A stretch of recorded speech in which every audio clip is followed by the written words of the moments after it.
all the top producers, every single person that I've had that's ever done more than 50 transactions in a year has started out as an agent partner. In Fargo, North Dakota, I have agents that have made $300,000, $400,000, and $500,000 a year on a team with like zero financial risk.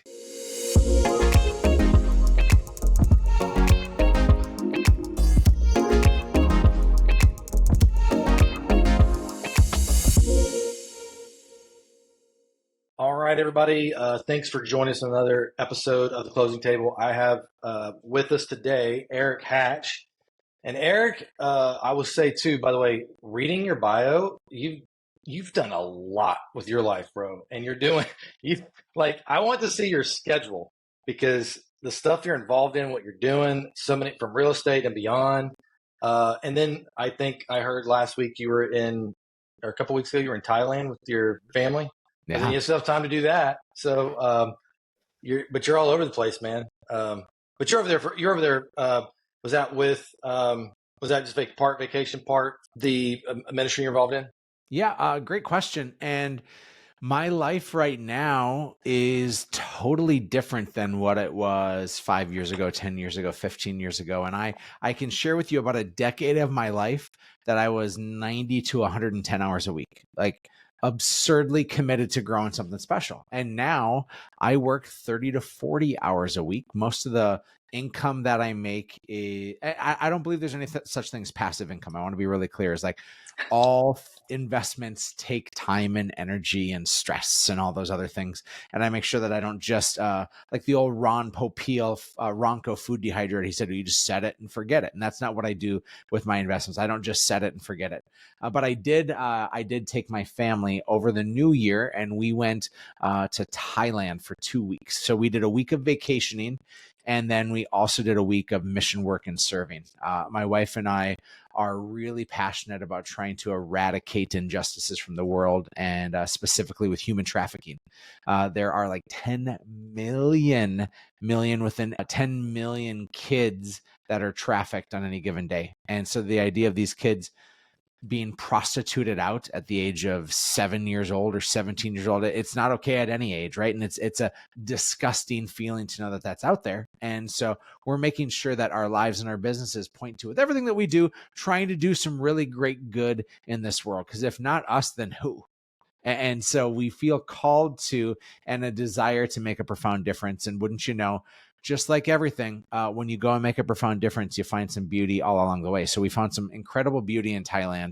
It is, I've been to Hawaii. I've been to the Virgin Islands. I've been to some really great places. Thailand trumps it all, bro. Like, it is a special place.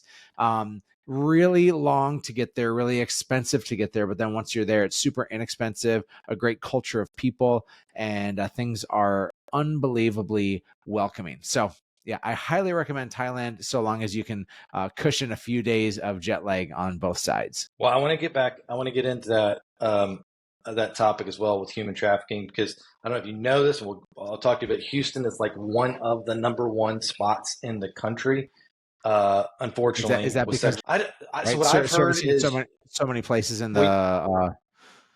Well, you have I-10, the largest interstate running through right in the middle, and then you have 45, which goes, I don't know how far. Then you got 59. I mean, like, literally goes across the country all the way through us, and then you've got a hub of we're close to the border. I don't know all this stuff. I've been to multiple events where they've spoken about it. My wife and I, we give toward ministries that are battling that. But I want to dive into that with you in just a little bit. Absolutely. So Erik, for those of you guys that know Erik is in Fargo, North Dakota, which I know folks from South Dakota, but I don't know a ton from North Dakota. So you'll have to we are the least visited state in the union. So it's of no surprise, but I'm always quick to say that the Dakotas and the Koreas are opposite, right? The North is the good one here in the US, and the South is the good one over in Asia. So I just want to be clear on that.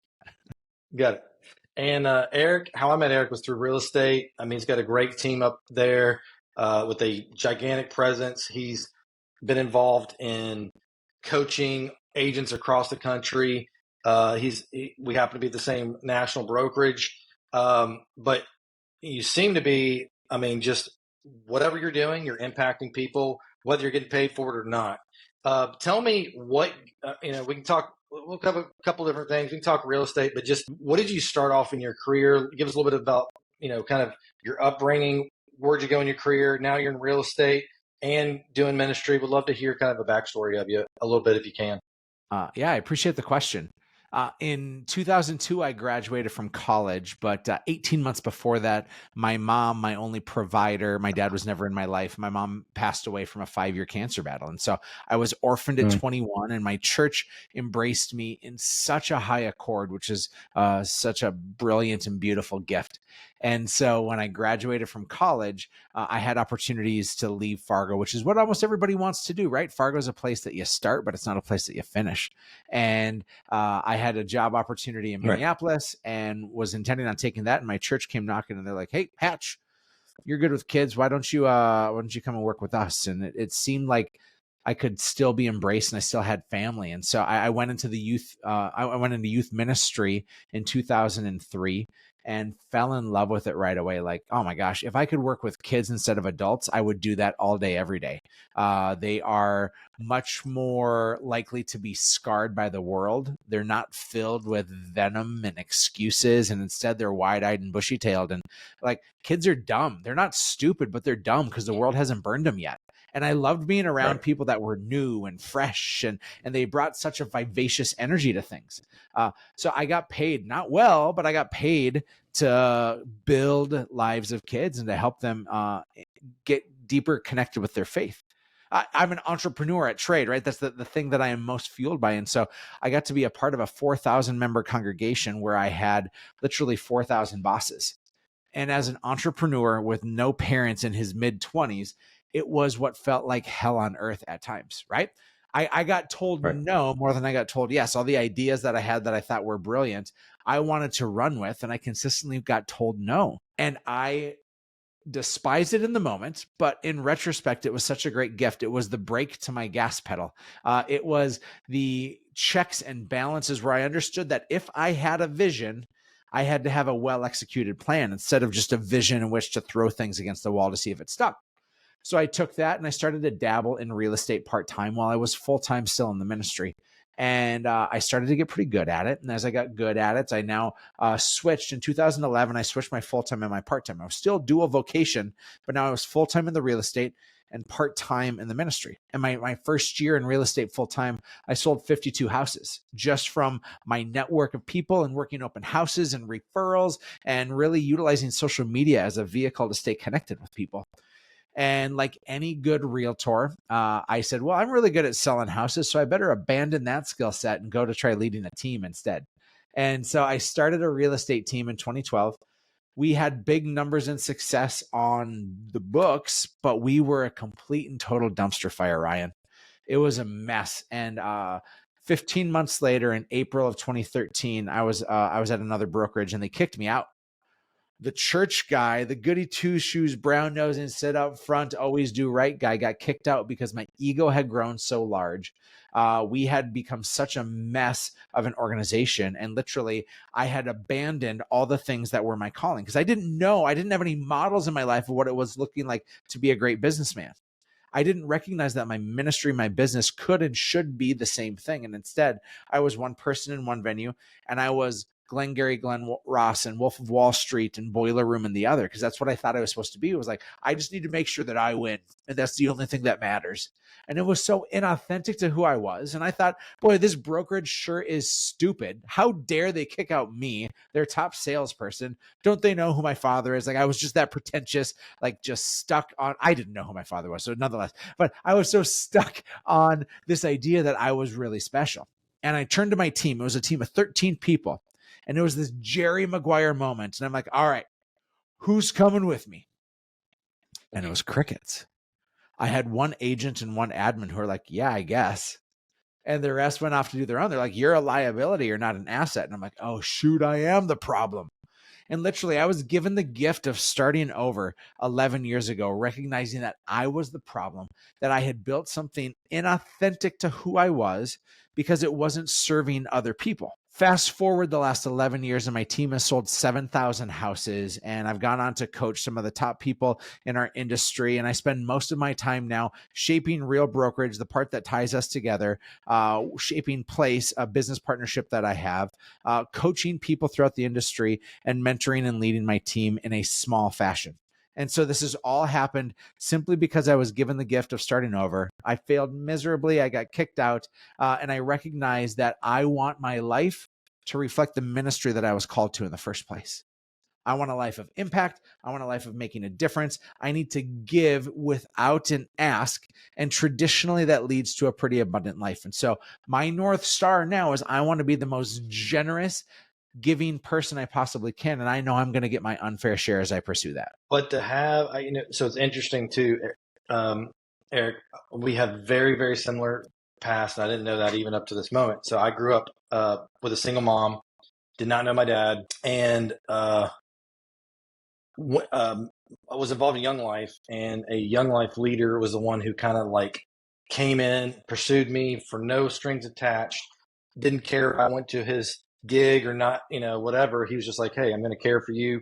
I can obviously see you're struggling where you're at. And then that led me to go, well, I want to do this too. Got involved in Young Life, serving Young Life for 13 years, and then got into real estate, which learned that it must seem that those talents we gained, or skill set we gained through the losses. And I can tell you too, man, same way. I had more no's given to me of what I could do than you could count. And then, one hard part of making the transition into real estate was I had always kind of had a ceiling of like, financially, you got to fall into this. You got to look like real estate's kind of like, hey, there is no ceiling. You can do whatever you want. I mean, yeah, you can screw up and whatever, but there was a little bit of freedom in that. But it's interesting. I've actually been reading this book, Buy Back Your Time by Dan Martell. Have you heard of it before? I've heard of it. I think it's in my Audible, but I haven't listened to it yet. I don't have a copy here. Yeah. Anyway, he says this, which is really interesting. He talks about the five, what does he call them? Basically, the five things that most successful entrepreneurs, type of style that you are. One is, I can't remember, your speed demon, like you just do everything really quick and you have no problem making decisions. The staller has a really hard time making. Anyway, he says this stat I thought was really interesting. He goes, most successful entrepreneurs, CEOs, about 90 to 95% of them had a very troubled upbringing. And one of the, he kind of makes the case that at a young age, you learn how to navigate and basically take no for an answer to figure out how do you get what you want in life. And so you go kind of through this maze. Oh, that didn't work out. This didn't work out, whatever.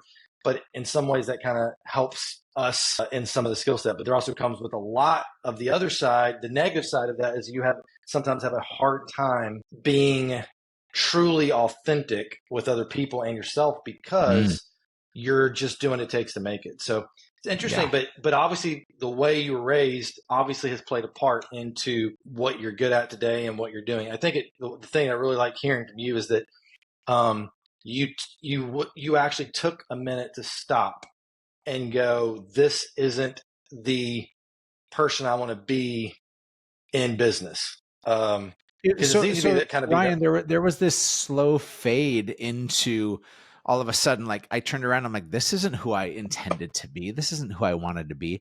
And had I not been kicked out, had I not been rejected by my team, I don't know what would have come of it, because most people are in it too deep that they turn around and like, well, that looks like a mess to get out of. And sometimes easier to sit in the discomfort than it is to force the change upon you. And so I hated that year. And it was also like the most magnificent year. My wife, she has been a teacher for 17 years. She now is a full-time stay-at-home parent. And that is a full-time job in and of itself. Just what a tremendous thing she's doing for our family. And she's now getting coached. She has this really great coach locally who is wonderful to ask hard questions to her. And so the question was, at the end of last year, she said, well, look back 10 years ago and where were you? And 10 years ago was when I got kicked out. And 10 years ago was when we felt like giant failures. And 10 years ago, we were in the midst of fighting to have kids, and we had gone through 3 miscarriages and spent all our money on all of this medication and all these procedures at the doctor's office. Like, we were emotionally in a really dark place. And so my wife was quick to say, like, oh man, 2013 was the worst. And I look back on 2013 and I'm like, no, 2013 was the best. Are you kidding me? It catapulted us into the life that we have now, and it changed the direction that we were going. And so it's never lost on me, and how cheesy this even is to say, is like the hardest things that we go through are the best things. The entrepreneurs who meet the most resistance are the best entrepreneurs. The people who in life have been scarred the most are the most prepared for the next road ahead. Like the stuff that we're going through right now, the hardships. Oh my gosh, Ryan, it's easy to get on a podcast and talk about a highlight reel, but let's get real. In November of 2022, let's look at the numbers. In 2021, my team hit a brand new threshold. We sold 1,024 homes. We had in Fargo, North Dakota, almost a 10% market share. That is almost unparalleled in the industry to sell 1,024 100%. homes and almost a 10% market share. We were what we thought were on top of the world. And in November of 2022, 50% of my production left in 30 days, gone. ISAs and agents and the emotional damage. And we had to do 3 or 4 rounds of layoffs of staff. And last year I lost money on my real estate business. Like, it's easy to sit here and say that the good stuff is the only stuff and to hide the things that don't go well. But I am convinced of it that 2023, which was not a good year for me in real estate, coaching was down, because when the industry is down, people don't invest in much as coaching. My real network is up. Thank goodness. That has been such a tremendous gift to me. My real estate team lost money in 2023. And people are like, why should I listen to this guy? What a dummy. He can't even run a real estate team. It's like, no. I had to make a conscious choice because everything is connected. If after losing all those agents, if I would have cut all of my marketing spend, and if I would have cut all my staff to match, the rest of my agents would have left. The rest of my agents would have said, forget this. This thing's a dumpster fire. I'm gone. They can't hold it together. And if I would have righted that ship, there would have been so much emotional damage that we would have had to start over. And starting over is an okay thing. But we chose to stay committed to the people that were here. Everything is a choice. And so we dealt with hard. We're still dealing with hard. We chose, and we knew that we would lose money. But 2023, I'm going to look back on it in 10 years and say that was the best year, because I was given the gift of refocus, and I was given the gift of starting over once again. And I was given the gift of reprioritizing the things in my life that had slowly faded into being so deep into it that I couldn't get out. And so hear me very clearly. The hard shit is the good shit. And yes, I love Jesus, but I cuss a little. Sorry. You're good. You're good, man. So here's a question for you. Do you think, because you've had these refocus moments, right?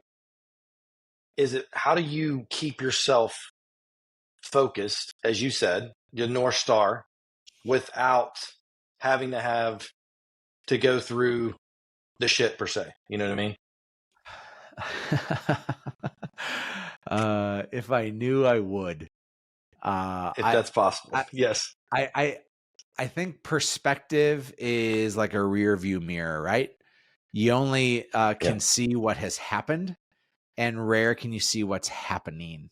I think it's why I'm a really good coach, right? Is I get this chance and this opportunity to take my giant risks, my learned lessons, and I get to help people see what's coming, because they're spending all their time only paying attention to what's right in front of their face. And I can help them see the larger pieces on the horizon that are about to come their way. I know you do some coaching too in the Tom Ferry organization, right? Like Tom runs a fantastic business and organization. And the things that we have gone through are realistically gifts for the next generation, the people that we're connected to. The success that you want in life is usually ingrained in what you're reading and who you're surrounded with. So do you have people that are helping you to gauge and to avoid? And are you consistently educating yourself on things that will help you to avoid the pitfalls? The pitfalls are going to be there, but I can say this, Ryan, I bet I've avoided a whole bunch of them because I've been surrounded by really great mentors and because I've been reading some really important books. And so I do think I've avoided a lot of oh craps, but I've still fallen in a number of potholes. Yeah. No, you're right. I mean, I've just constantly asked myself that question of like, how do I, because there have been moments for me too, where I like get too far down the road and go, man, this isn't the game I want to play. This is not how I picture life, whatever. And, I think the other thing too is just, it's just like, I just remember like, and I'm curious for you too. Like when I was talking to my wife about this the other day, because we were talking about this whole quote from the book.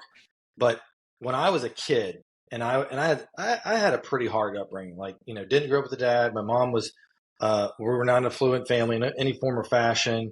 I had to wait like 2 hours before school to get the bus because the bus didn't come all the way to our house. I had to wait, and it was, maybe not as cold as North Dakota, but it was cold. And like those are visual memories of it being hard. But I also go like, I didn't realize that was that hard at that moment. It was uncomfortable, but it was just all I knew. This is life. This is what you do. And in the same way, like we're living life now, and maybe what we're dealing with right now, maybe it's really hard. I don't know comparatively what it's going to be, but just trying to have a focus and a perspective of where am I at? What am I doing? What am I focused on? But it seems like for whatever reason, God's design, however, he's brought you through a road where you've continued to be able to refocus, which is awesome. And obviously from some of the success that you've had, you're using a lot of the gifts you have to make an impact. I think the biggest thing I see when I look at, kind of your story, or whatever, is, like even looking at some of these numbers that you have team members who are you're impacting your team members to the point where they're getting, 30 transactions a year, and some even sold more than 100 homes, and they're staying on your team. Like what do you feel like are the gifts and the abilities that you've gotten from prior to where you're at now that have enabled you to get numbers like that? If I were to simplify it, and I love things in threes, it's an easy way to remember, right? Snap, crackle, pop. So I relate everything to Rice Krispies. Sure. How about that? That's actually the first time I ever related it. I should just shut my mouth before I start flapping. I do relate things in threes though, Ryan. And this is the three things that I think we do for anyone that's on a team. And of course, there's different versions of teams, but the team that I've committed to is we offer three things. We offer leads, leadership, and leverage. Okay. The leads portion is either you're providing and purchasing leads for team members, and you either have an ISA, an inside sales agent, that's setting appointments for your agents, or you have a pond of leads that people can go and fish in, and they can try and extract opportunity from there. So I think most teams in one version or another, they provide leads, at least in the type of team that I'm building. The third part, I'm going to skip and come back to leadership in a minute, but the third part is leverage. And so we're now talking marketing, listing coordination, transaction coordinating, office space, systems and processes, things that should accelerate your growth because you're focused on a few instead of many. And so that's commonplace for most real estate teams. Not all, again, but most real estate teams are offering some form of leverage. But the way in which I've excelled and the way in which we've been able to get our per agent production up to 20, 30, or 40 in certain seasons and times. And again, I've had 3 different agents that have sold over 100 homes in a calendar year with me. Like that's just such a magnificent and rare thing that happens in this industry.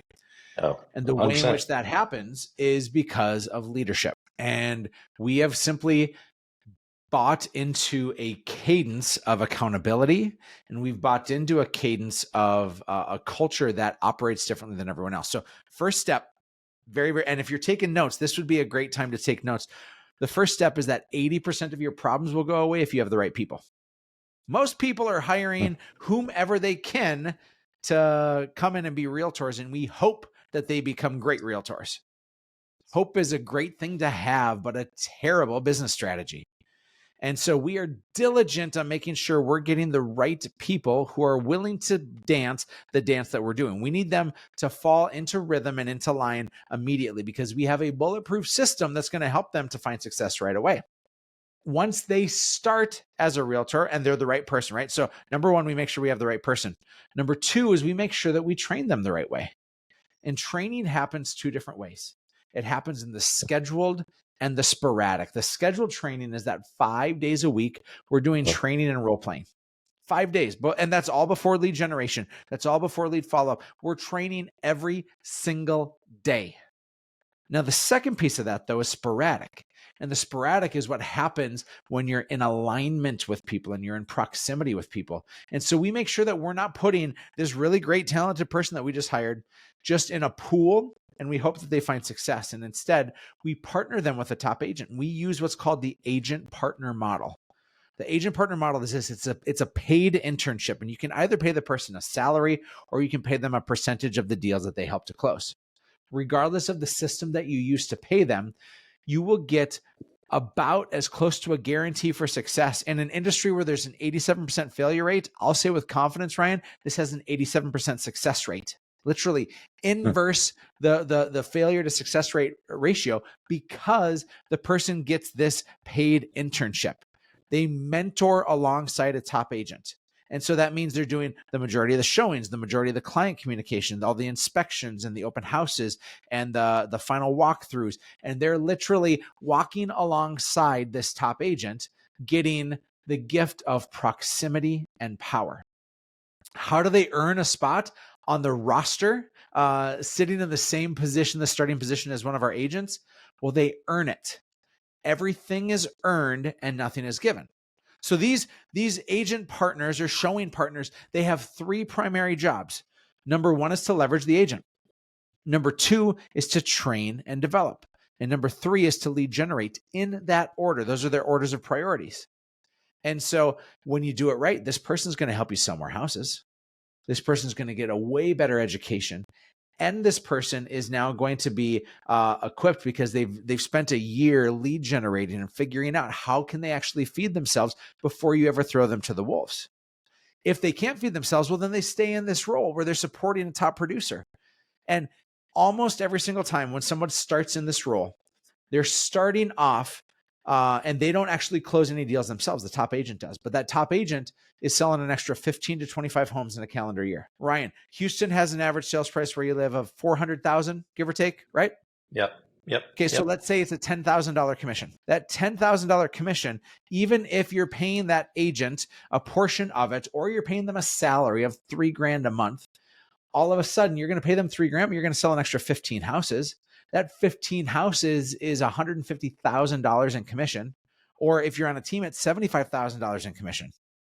You literally can make more money and work less. So here's who wins. This is a win-win-win-win. The only win-win-win-win situation in real estate that exists. The new agent. That's threes, by the way. That's three threes. Yeah. Oh, yeah. Oh my gosh. Win-win-win. Here we go. There you go. The new agent wins because they get a much more stable job to start in, right? They get paid to learn while they earn. The agent on your team wins because now they're getting leverage. They're much more likely to stay with me if I'm building a business alongside them and for them, instead of me just hiring their competition every time. So they're happier. The client wins. And the client wins because they're getting two for the price of one.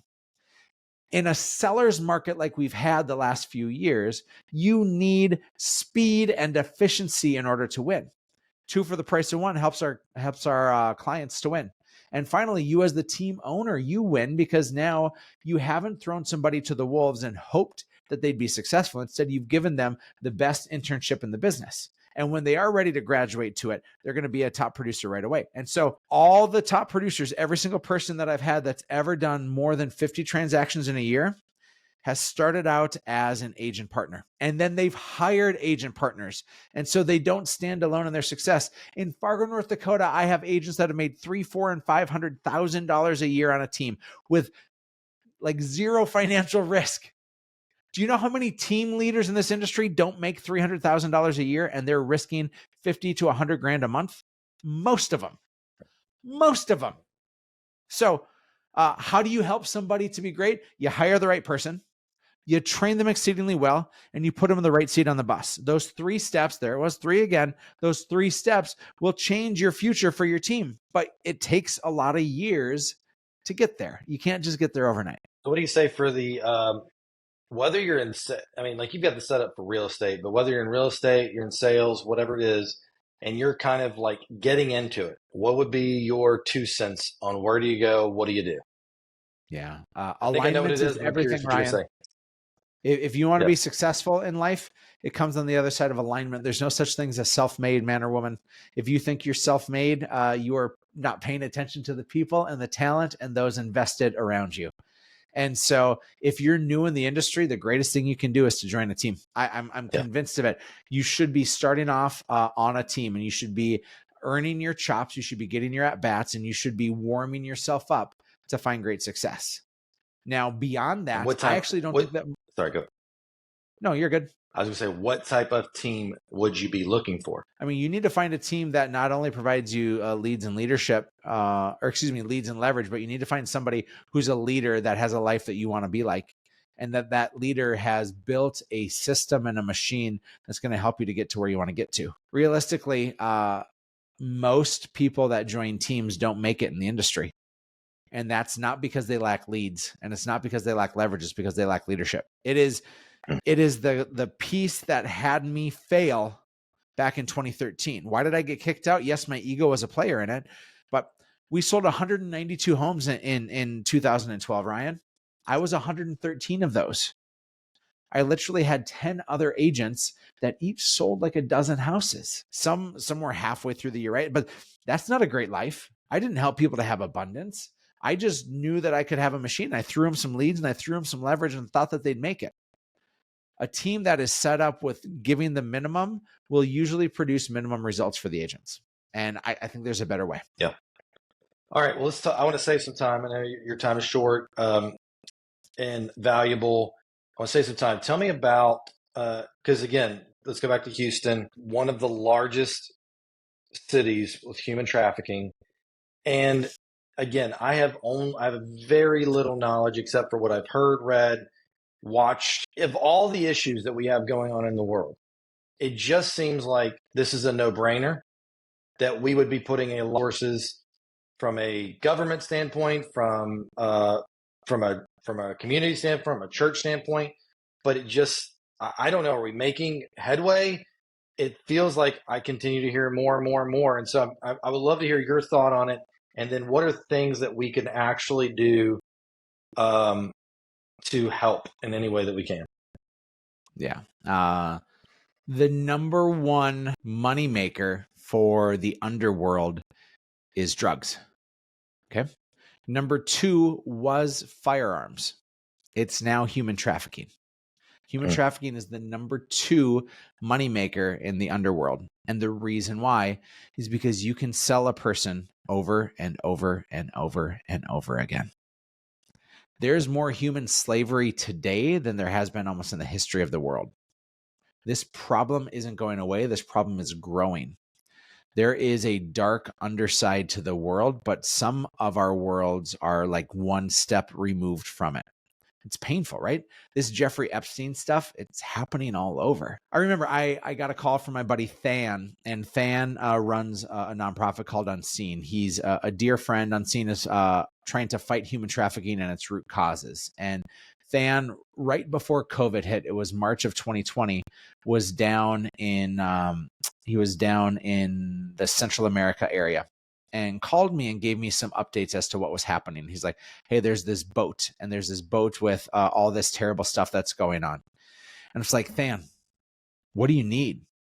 And he's like, he was so good at telling the story and breaking my heart, but he was a little bit slow on the ask. And I'm like, Than, what do you need? He's like, well, we need $25,000 right now. I said, okay, done. And I cut the biggest check I'd ever cut at that phase of my life. I cut him a $25,000 check to try and save some kids. Fast forward, and there's now like hundreds of thousands of dollars that my wife and I are giving every year to try to do this. And I got to tell you, Ryan, 10 years ago, well, let's say 15 years ago, 15 years ago, I was a full-time worker at the church, and I had a negative net worth because I had been so bad with money. It's amazing what can happen and how your stars can change in 10 or 15 years. I'm now able to give hundreds of thousands of dollars away to try and fight these things. But it's not just my dollars, Ryan. And that's what I want to be really clear with. It's also my voice. And I remember it was years ago, I was at a Keller Williams family reunion, and I'm a former KW agent. I have so much love and respect for that company. I was at a Keller Williams family reunion, and Ben Kinney was speaking, and I had this man crush on Ben Kinney. He had a business I wanted and a life I wanted, and he was just always so savvy and calm. And I'm like, that guy is worth following. And Ben, all of his breakout sessions were standing room only. People would be there an hour ahead of time, and it was just crammed nuts to butts in there. Well, he had one that I rushed to get to, and the room was half full. I'm like, why the heck is the room half full? And he was giving a breakout session on generosity. And he was giving a breakout session on making a difference in the world. And the room wasn't filled because it wasn't about what I can get. It's about what I could give. And so I recognized that right then in that moment, this is like a smaller audience. We're not talking to the masses. The masses don't hear it, but those that needed to feel the call were there. And Ben was talking about the ways in which he partners with these local businesses and how he is savvy enough to market alongside growing these, right? And so it was brilliant. And I went to him afterwards. And Ben is now a partner of mine and a really good friend. We're both at Place together. And so we've developed this really great kinship. But I went to him and I said, Ben, why are you talking about this? There's literal scripture that says, don't let the left hand know what the right is doing. Like, don't brag about your generosity. And instead you should give quietly so that other people can't see.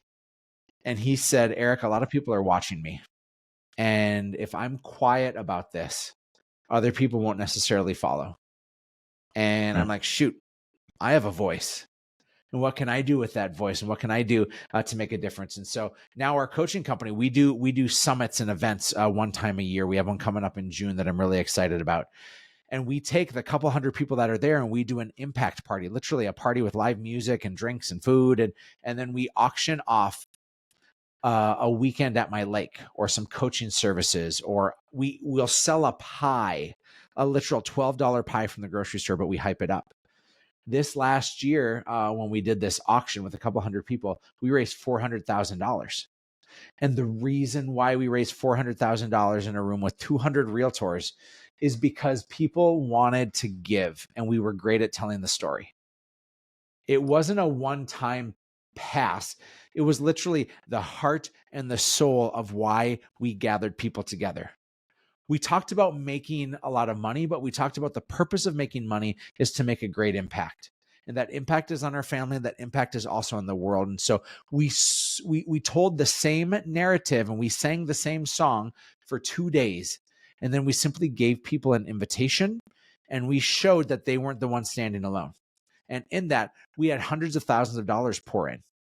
So the question is, if human trafficking or impoverished kids or animal neglect or clean water issues, if that breaks your heart, how can you tell that narrative as a consistent song instead of like a one little side piece? Because when you can get people to row the boat together, I told you success comes from alignment. And if you can align the hearts with the work ethic of people, all of a sudden you can move mountains. How are we going to eradicate human trafficking? How are we going to eliminate poverty? How are we going to rescue animals? How are we going to support our favorite things in the world? It's through alignment of hearts and purpose and passion. And so when you can take the gifts you've been given as business people and line up your hearts, you're going to have an unbelievable experience. That's awesome. Oh man, I mean, it's just like it is such a. I feel like it's such an overlooked. I know it's not overlooked, but it feels like it's overlooked for the weight that it is, and it just feels like it's getting bigger and bigger. So, I mean, it's awesome to hear what you're doing. If people wanted to reach out and connect with you in any way, what would be the best way for them to do that? Whether it's about real estate, sales. By the way, Erik's written a new book called The Perfect Real Estate Agent Blueprint, which if you guys are out there in the real estate world, let me give that to all the followers. Okay. Like, this is the book. I always keep it handy. It's called The Perfect Real Estate Agent Blueprint. Find me on Instagram. All right. Best way to communicate with me. I'm at Real Erik Hatch. That's Erik with a K, Real Erik Hatch. And if you DM me the word blueprint, you'll be able to get a free copy of our book. I just ask you pay shipping and handling, but I'll send you a free copy of our book. There's no money we make on that. That's It's awesome. simply us absorbing the costs that we have that go into shipping it out to you. And so in that book, it talks about this agent partner model. It talks about making a difference. It is the blueprint that most people need in order to build a really successful real estate career. And it's a gift that I want to give to everybody listening. So find me on Wow. Instagram at Real Thanks, Erik man. Hatch. Get yourself a free copy of the book. Just DM me the word blueprint. Awesome, man. Thanks for doing that. And as far as with human trafficking, is that, I mean, just connect with you directly. That'd be another way Yeah, to I'll get for other you people to help. tied to a way to make a difference. I can promise you that. Whether it be with your real estate business or your family's efforts or mission experiences or just simply praying for the oppressed, there's power in alignment, no doubt. Well, thanks, Erik. Thanks for taking the time today. And I'm sure we'll see you down the road. It's my pleasure.